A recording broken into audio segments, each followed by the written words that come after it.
Salí del Hospital Universitario La Paz cuando ya era de madrugada, con el cuerpo agotado y la mente nublada.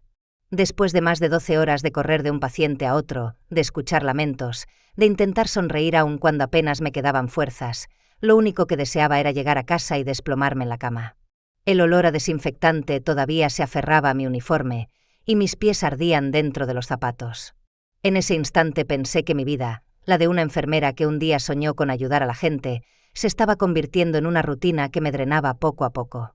El aire de Madrid estaba fresco, húmedo, propio de una noche otoñal. Caminé deprisa, abrazándome a mi chaqueta fina mientras cruzaba calles medio vacías hasta llegar a la estación de Atocha. Sabía que el último tren ya había pasado, pero aquel lugar me servía de atajo para volver al barrio de Vallecas. Iba pensando solo en la ducha caliente que me esperaba y en el silencio de mi habitación cuando lo vi. Al pie de las escaleras, recostado contra una pared cubierta de grafitis, había un hombre. En su mano temblaba un vaso de cartón. Su ropa estaba sucia, rota en varias partes. El cabello enmarañado se escondía bajo una gorra vieja. Lo que más me detuvo fueron sus ojos. Grises, cansados, vacíos, como si llevaran demasiado tiempo mirando el lado oscuro de la vida. La gente pasaba a su lado con indiferencia, como si fuera invisible. Yo también pensé en hacerlo, en mirar hacia otro lado, pero cuando sus ojos se encontraron con los míos algo me atravesó. Me vi reflejada en él de alguna forma. Recordé los años en que mi madre trabajaba en 2 empleos para darme lo mínimo, el frío de los inviernos en un piso sin calefacción, la sensación de que el mundo entero te ignora. Tal vez por eso, en lugar de apretar el paso, saqué el café y el bocadillo que había comprado para mí horas antes. Me acerqué despacio y se los tendí. Él me miró sorprendido, como si la bondad fuera un idioma desconocido. ¿Estás segura?, preguntó con voz ronca. Sí, claro, respondí suave, casi en un susurro. ¿Cuándo fue la última vez que comió algo caliente? Se encogió de hombros, avergonzado. Ayer, tal vez. Me senté a su lado en un banco frío, sin planearlo. Nos pusimos a hablar de cosas simples. Me dijo que se llamaba Julián Serrano. No estaba en drogas, no tenía familia que lo respaldara. Había perdido documentos, trabajos, lugares donde dormir. Sobrevivía moviéndose de un sitio a otro, invisible para todos. Yo, que había prometido no complicarme la vida, de pronto lo veía distinto, no como un extraño, sino como alguien que había sido empujado fuera del camino. Y entonces ocurrió lo impensado. Una impulsividad que ni yo misma pude explicarme me llevó a decir: «Ven conmigo esta noche». Él se quedó helado. «¿Qué?» «A mi casa. Necesita una ducha, una comida, una cama segura. Solo por esta noche». Sus ojos me escudriñaron, buscando el truco oculto. ¿Por qué haría eso por mí? Tragué saliva y esbocé una sonrisa cansada. Porque estoy harta de pasar de largo como si las personas como usted no existieran, y porque quizá yo también lo necesito. Aceptó al fin, con una mezcla de desconfianza y alivio. Mi corazón latía fuerte mientras caminábamos hacia mi edificio en Vallecas. No era miedo a él, era la conciencia de que estaba cruzando un límite que jamás me había permitido. Antes de subir las escaleras le advertí, solo una cosa. Vivo con mi madre, doña Teresa. Es muy protectora. Le diré que usted es mi prometido para que no se alarme. Por favor, siga el juego. Él se detuvo en seco. ¿Su prometido? Asentí, tratando de sonar natural aunque mis mejillas ardían. Será temporal. Si mañana no quiere seguir, se va y ya está. Pero esta noche necesito que confíe en mí. Julián soltó una risa breve, amarga, como si no pudiera creer lo que escuchaba. Está bromeando. No lo hago, repliqué con firmeza. Confíe en mí solo esta vez. Me sostuvo la mirada unos segundos, luego suspiró y aceptó. Yo ya sabía que mi madre reaccionaría con furia, pero no había vuelta atrás. En ese instante, la chispa de algo inesperado acababa de encenderse y yo no tenía idea de cuánto cambiaría mi vida. La puerta del piso en Vallecas se abrió antes de que siquiera pudiera sacar la llave. Mi madre, doña Teresa Alcázar, apareció en el umbral con su bata de casa y una taza de tila en la mano. Sus ojos, siempre atentos a cualquier detalle, se clavaron de inmediato en el hombre que estaba detrás de mí. Vi cómo su mirada bajaba desde la gorra raída de Julián hasta los zapatos gastados, deteniéndose en cada costura rota, en la suciedad de sus manos. La taza tembló levemente y por un instante pensé que iba a caérsele. «Camila, ¿qué significa esto?». Su voz sonó cortante, llena de incredulidad. Tragué saliva y forcé una sonrisa que no sentía.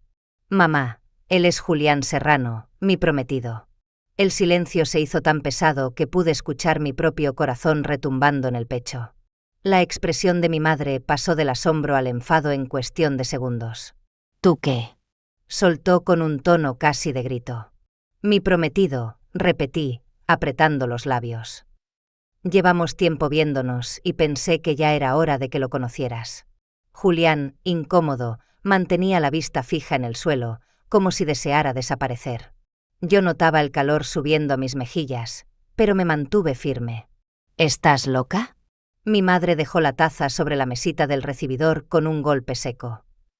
«¿Traes a un desconocido a casa en mitad de la noche y pretendes que lo acepte como tu futuro marido?». «No es un desconocido», respondí, cruzándome de brazos para disimular el temblor en mis manos. «Es mi elección, mamá». Ella me miró como si no me reconociera. «¿Tu elección?». «Camila, abre los ojos. Míralo. No tiene donde caerse muerto. ¿Ese es el futuro que quieres para ti?». El rostro de Julián se contrajo con una mueca de dolor. Con voz baja, casi un murmullo, dijo: «Señora, no quiero causarle problemas. Solo necesitaba un sitio para pasar la noche. Basta». Lo interrumpí con brusquedad, sintiendo la humillación en su voz como si fuera mía. «Mamá, esta noche se queda. Punto». Doña Teresa me observó unos segundos que parecieron eternos. Su mandíbula se tensó y los ojos se le llenaron de una furia contenida. Finalmente, dio media vuelta y se fue hacia su habitación, cerrando la puerta de golpe. El eco del portazo recorrió todo el piso. Me quedé inmóvil en el pasillo, el corazón acelerado. Julián me miró de reojo, con una media sonrisa cansada. «No suele ser tan dura, ¿verdad?». Negué con un suspiro. «Lo siento, pero ya lo viste. Ella no confía en nadie, ni siquiera en mí». Le pasé una toalla limpia y le señalé el baño. «Dúchate y descansa. Mañana veremos cómo seguimos». Mientras escuchaba el agua correr detrás de la puerta cerrada, me apoyé contra la pared. Sabía que acababa de encender una mecha peligrosa. Mi mentira, la furia de mi madre y la presencia de Julián bajo nuestro techo eran una combinación que tarde o temprano explotaría. La mañana siguiente desperté con la idea de que Julián se habría marchado sin despedirse, llevándose quizá la manta del sofá y cualquier cosa que hubiera encontrado a mano.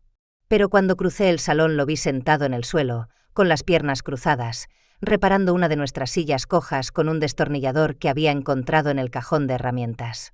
«No hacía falta», murmuré, todavía somnolienta. Él levantó la vista y sus ojos grises se suavizaron. Figuré que era lo mínimo que podía hacer después de dejarme quedarme aquí. No había sarcasmo en su voz, solo gratitud. Esa sencillez me desarmó. Con el paso de los días, Julián se fue quedando en casa como si siempre hubiera estado allí, aunque nunca daba nada por sentado. Preparaba comidas sencillas, tortillas, pasta, bocadillos. Sacaba la basura sin que se lo pidiera, limpiaba los cristales del balcón, hasta arregló la bisagra suelta del armario que mi madre llevaba meses quejándose. Nunca lo hizo buscando reconocimiento. Al contrario, siempre esperaba a que mi madre se marchara de la cocina para servirse un vaso de agua, como si temiera incomodarla más de lo que ya estaba. Mi madre, doña Teresa, mantenía una distancia helada.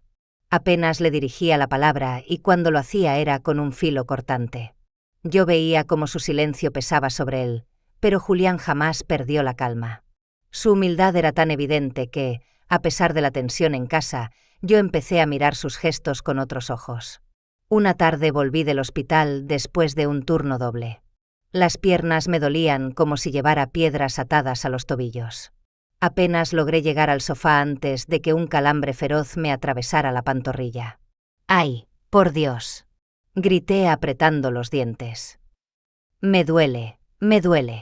Julián corrió hacia mí, alarmado. «¿Dónde?». La La pantorrilla izquierda, jadeé. Se arrodilló sin pensarlo 2 veces y tomó mi pie entre sus manos. Sus dedos eran cálidos, firmes pero delicados, y empezaron a masajear el músculo contraído. El dolor cedió poco a poco, reemplazado por un calor extraño que no tenía nada que ver con el masaje. «Deberías beber más agua», dijo en voz baja, casi con ternura. «A veces los calambres son por deshidratación». Solté una risa débil. «Gracias, doctor». Él sonrió de verdad esa vez. Una sonrisa que iluminó su rostro cansado y que hizo que algo dentro de mí se moviera. Cuando levantó la mano para apartar un mechón de cabello de mi cara, mi corazón latía tan fuerte que creí que se me iba a escapar del pecho. «Camila», susurró, como si no estuviera seguro de tener derecho a pronunciar mi nombre así. Lo miré fijamente, sintiendo un torbellino entre miedo y deseo. «Julián». El beso sucedió de manera natural, suave, inesperado. No tuvo la urgencia del capricho, sino la delicadeza de una caricia que pide permiso. Sabía a sorpresa, a esperanza. Cuando se separó, me encontré riendo bajito, una risa mezcla de alivio e incredulidad. «Creí que esto era solo un juego», susurré. «Yo también lo creía», respondió él con sinceridad. Esa noche apenas dormí. No por remordimiento, sino porque, por primera vez en mucho tiempo, sentí que no estaba sola cargando con todo el peso de mi vida. Y eso me asustaba tanto como me reconfortaba, porque intuía que sentimientos así podían cambiarlo todo. Con el paso de las semanas, la tensión en casa se volvió insoportable. Mi madre, doña Teresa, parecía incapaz de aceptar la presencia de Julián bajo nuestro techo. Cada gesto suyo, por pequeño que fuera, era examinado con desconfianza. Si limpiaba la cocina, ella murmuraba que lo hacía para aparentar. Si arreglaba algo roto, insinuaba que lo descompuso antes para fingir ser útil. En cada desayuno se respiraba un aire denso, envenenado por sus comentarios. «Camila, abre los ojos», me decía con ese tono que mezclaba autoridad y desprecio. «Este hombre no es más que un vagabundo. Un inútil que jamás podrá darte una vida digna». Yo respondía con rabia, defendiendo a Julián, pero en el fondo sentía como sus palabras lo golpeaban más fuerte que a mí. Él no contestaba nunca, se limitaba a bajar la mirada y a seguir con sus tareas silenciosas, como si la humildad pudiera blindarlo contra el desprecio. Pero yo veía como cada frase de mi madre lo hundía un poco más. Una noche, mientras yo cumplía un turno de madrugada en el hospital, ocurrió lo inevitable. Mi madre aprovechó mi ausencia para enfrentarlo directamente en el salón. Más tarde me enteraría de cada palabra, pero puedo imaginar la escena: Julián recogiendo sus cosas discretamente, mi madre con los brazos cruzados, la voz gélida. «Voy a ser honesta contigo», le dijo. «Mi hija es buena, pero también es ingenua. Ya tiene a un hombre de verdad, alguien que viaja por trabajo y que puede darle el futuro que merece. ¿De verdad crees que una enfermera con ambiciones se quedará contigo, un don nadie sin techo?» Me contaron que Julián se quedó helado, con las manos temblando sobre la mochila que apenas había desempacado. «Eso no es cierto», alcanzó a murmurar, como si quisiera convencerse más a sí mismo que a ella. «Cree lo que quieras, muchacho», remató mi madre. «Pero si tienes algo de dignidad, márchate ahora y evítate la humillación cuando él regrese». Esa mentira lo destrozó. Fue como recordarle cada puerta cerrada, cada mirada de desprecio que había sufrido en la calle. No discutió. No levantó la voz. Simplemente colgó su mochila al hombro y salió sin hacer ruido, dejando tras de sí el eco de una derrota silenciosa. Cuando volví al amanecer, la casa estaba extrañamente quieta. Su rincón en el salón, donde solía dejar la manta doblada, estaba vacío. Revisé el baño, la terraza, hasta la azotea del edificio. Nada. «¿Dónde está Julián?», pregunté con la voz quebrada. Mi madre, sentada con su taza de café, no me miró a los ojos. «Se fue», dijo que era hora de seguir su camino. Sentí que el suelo se me abría bajo los pies. No quise creerla, pero el silencio de la casa me lo confirmó. Esa misma mañana recorrí Atocha buscando entre los bancos, pregunté en los albergues, incluso caminé por parques donde sabía que dormían los que no tenían nada. Julián había desaparecido, tragado por la ciudad. La desesperación me atenazó el pecho. No sabía que esa noche había perdido más que a un huésped improvisado.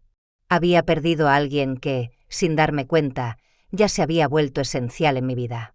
Pasaron los días y después las semanas. Yo seguía buscándolo en cada rincón de Madrid, preguntando en comedores sociales, en estaciones, en plazas. La ausencia de Julián se convirtió en un vacío insoportable. Apenas comía, apenas dormía. Me obligaba a sonreír en el hospital, pero por dentro me sentía hueca. Y entonces empezaron las náuseas. Al principio pensé que era el estrés o la comida barata del comedor. Pero las arcadas cada mañana se volvieron demasiado insistentes. Un temblor me recorrió cuando hice cuentas en silencio. Compré una prueba de embarazo de camino a casa, casi convencida de que exageraba. Pero en cuanto vi aparecer aquella línea azul, nítida y cruel, las piernas se me doblaron. Me senté en el suelo frío del baño, el test temblando entre mis dedos. Estaba embarazada. El hijo de Julián latía dentro de mí, aunque él ya no estuviera. Por unos minutos me quedé sin aire, como si alguien me aplastara el pecho. ¿Cómo voy a hacerlo sola?, me repetía una y otra vez. El pensamiento oscuro llegó enseguida. Podía terminarlo todo con una sola cita médica. Nadie tendría que enterarse, nadie me juzgaría.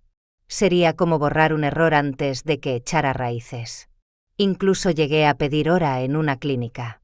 Pero cuando me recosté en la camilla y vi las luces blancas del techo, un pensamiento me atravesó como un rayo. Este es Julián, esta es la única parte del que me queda. Las lágrimas se deslizaron por mis sienes. Me incorporé de golpe, agarré mi abrigo y dije en un hilo de voz: no puedo, no voy a hacerlo. Salí de allí con el corazón desbocado, pero también con una certeza nueva. Estaba aterrada, sí, pero ese pequeño latido dentro de mí era lo único que me devolvía la esperanza. Era un pedazo de nosotros dos, aunque él se hubiera marchado. Cuando se lo conté a mi madre, su rostro se endureció como piedra. Así que ahora vas a tener un hijo de ese hombre, dijo fría, casi escupiendo las palabras. Has arruinado tu vida, Camila. No digas eso, repliqué con la voz rota. Él no me abandonó, tú lo alejaste. Yo quise protegerte, insistió ella, sin mirarme a los ojos. Pero ahora cargarás sola con tus decisiones. Su indiferencia fue peor que cualquier grito. Durante días apenas me dirigió la palabra, y cuando lo hizo fue con frases cortantes que me dejaban sangrando por dentro. Por las noches, en mi cuarto, me acariciaba el vientre todavía plano y susurraba: no eres un error. Eres lo mejor que me ha pasado. Te prometo que te cuidaré, aunque todo el mundo me dé la espalda. Ese pequeño acto de hablarle me sostuvo. En medio de la soledad más honda, el bebé se convirtió en mi razón para resistir. Y aunque el miedo me perseguía como una sombra, la decisión estaba tomada. Lo tendría, costara lo que costara. Una tarde gris de lluvia decidí limpiar los cristales de mi habitación. No soportaba seguir viendo las gotas acumuladas y pensé que el trabajo físico podría callar mis pensamientos. Arrastré un banquito hasta la ventana y me estiré para alcanzar la parte más alta.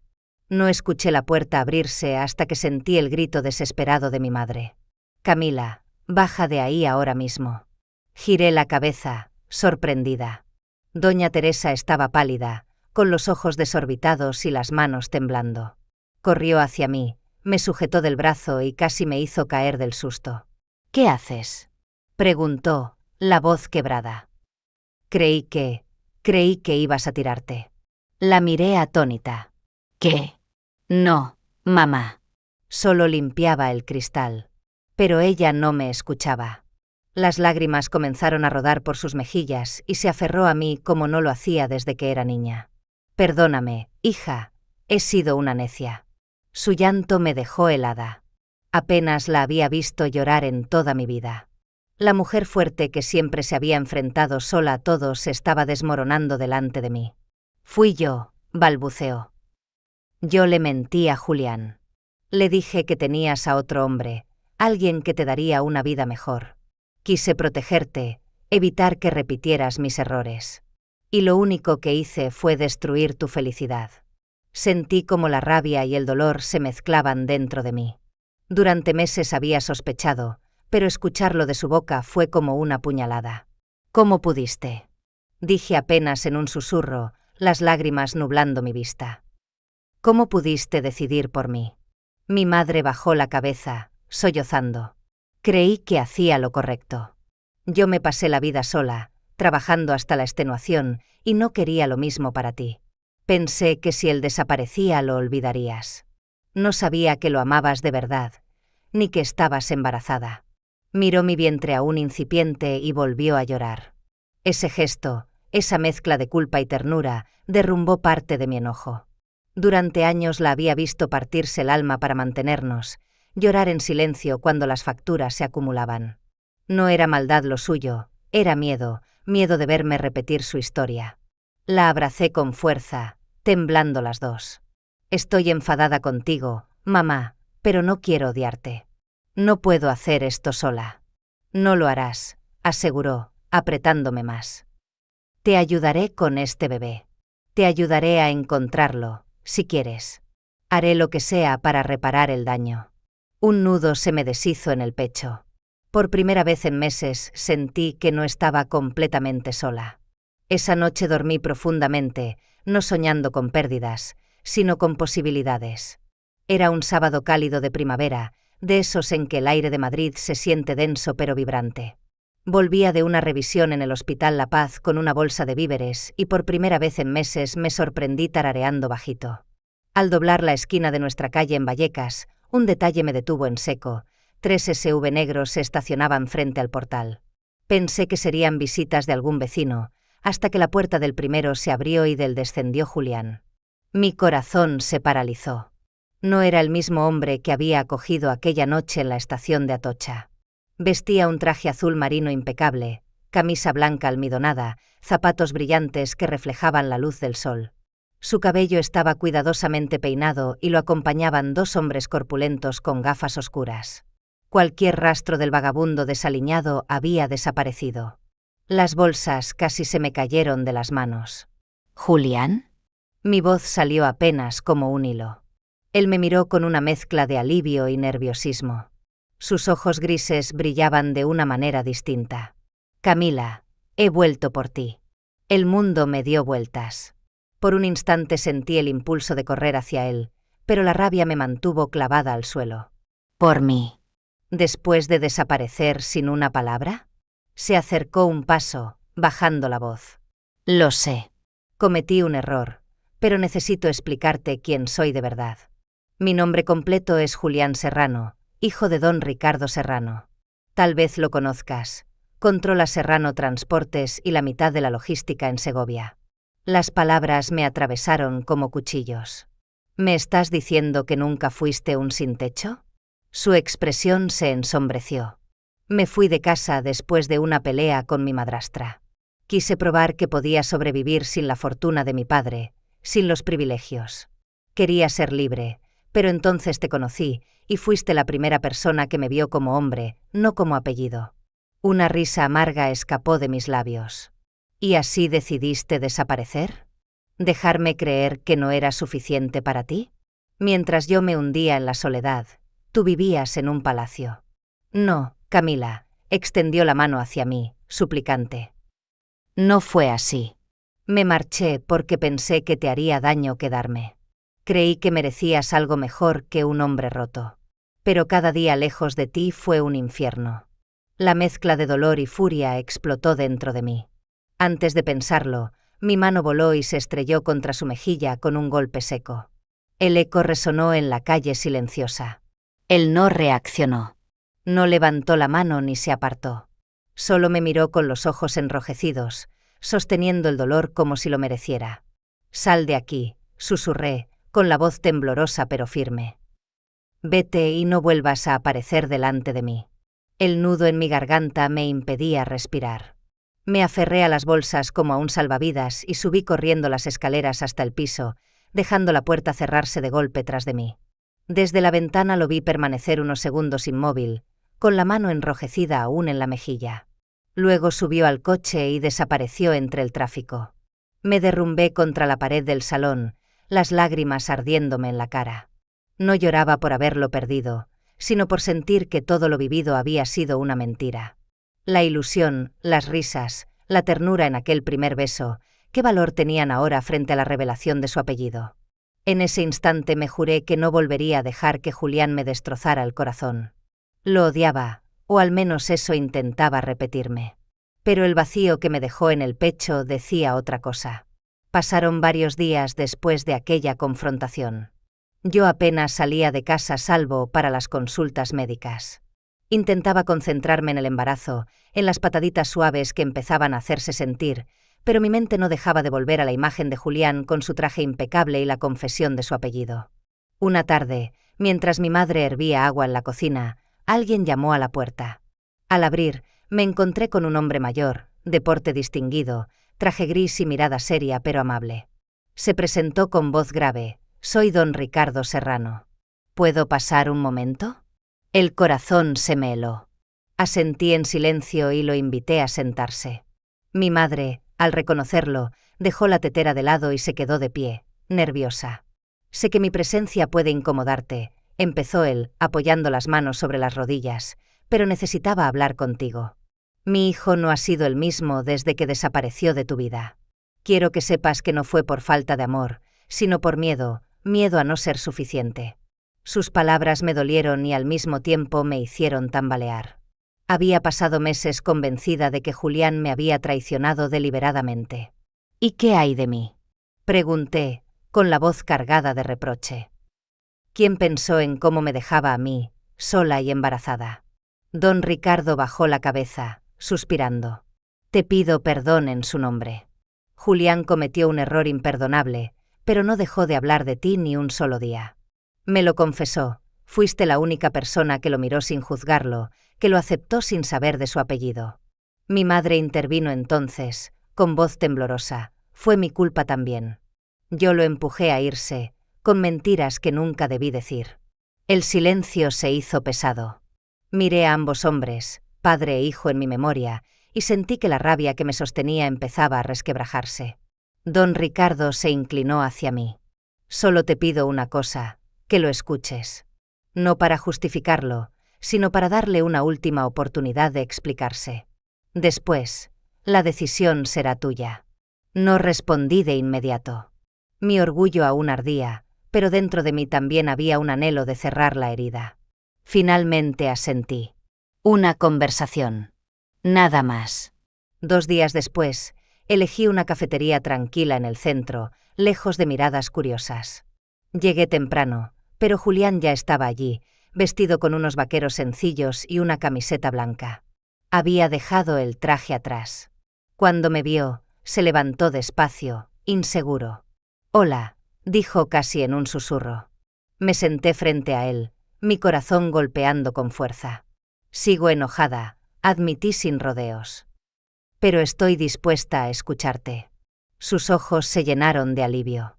«Gracias, Camila. No sabes lo que significa para mí». La conversación fluyó con sinceridad. Me habló de sus miedos, de la presión de su familia, del error que fue dejarse llevar por la mentira de mi madre. Yo le conté mi soledad, el embarazo, las noches en vela. No hubo soluciones mágicas ni perdón inmediato, pero sí un hilo de confianza que empezaba a tejerse de nuevo, frágil pero real.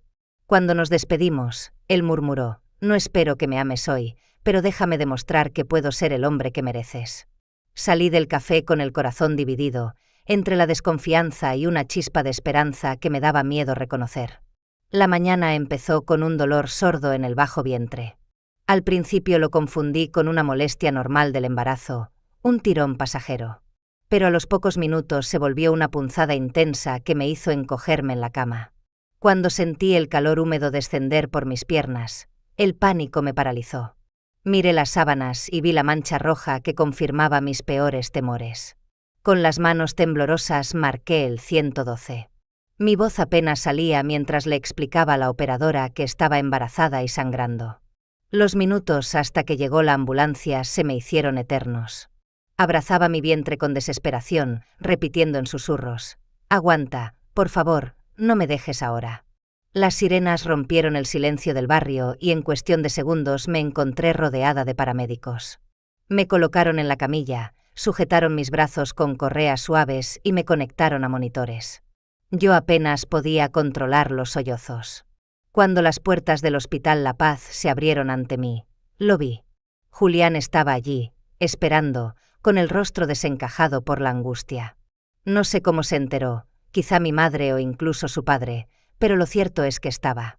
Corrió hacia mí y me tomó la mano antes de que los médicos me empujaran por el pasillo. Camila, estoy aquí. No voy a moverme de tu lado. Su voz se quebró, pero su mirada era firme. Quise apartarlo, decirle que no era su problema, pero la fuerza de sus dedos entrelazados con los míos me dio una calma inesperada. Cerré los ojos y me dejé llevar. Las horas siguientes fueron una pesadilla entre luces frías, ecografías, análisis de sangre y rostros médicos que murmuraban entre sí. Yo solo escuchaba el sonido de mi propio corazón, golpeando como un tambor. Julián permanecía sentado junto a la camilla, hablándole al bebé con ternura, como si su voz pudiera retenerlo dentro de mí. «Hola, pequeño», susurraba, apoyando la palma en mi vientre. «Soy tu padre. Sé que me equivoqué, sé que hice daño a tu madre, pero estoy aquí ahora. Aguanta, por favor. Queremos conocerte». Las lágrimas corrían libres por mis mejillas mientras lo escuchaba. Aquella mezcla de miedo y amor me desarmó por completo. Finalmente, el ginecólogo entró con gesto serio pero tranquilo. «Camila, la hemorragia se ha detenido. El ritmo cardíaco del bebé es estable. Pero necesitas reposo absoluto y reducir el estrés. Nada de turnos largos, nada de esfuerzos». Sentí un alivio tan grande que me faltó aire. Me eché a llorar de puro cansancio y agradecimiento. Julián me estrechó la mano contra su pecho, como si jurara no soltarla nunca más. Cuando por fin quedamos solos, me miró fijamente, con los ojos rojos pero brillantes. «Sé que lo arruiné todo, que desaparecí cuando más me necesitabas. Pero hoy, al verte en esa camilla, entendí que no quiero vivir ni un solo día más sin estar a tu lado. Déjame quedarme, aunque sea un paso pequeño a la vez». Lo observé largo rato. La rabia aún estaba ahí, como una cicatriz que no sanaba de un día para otro.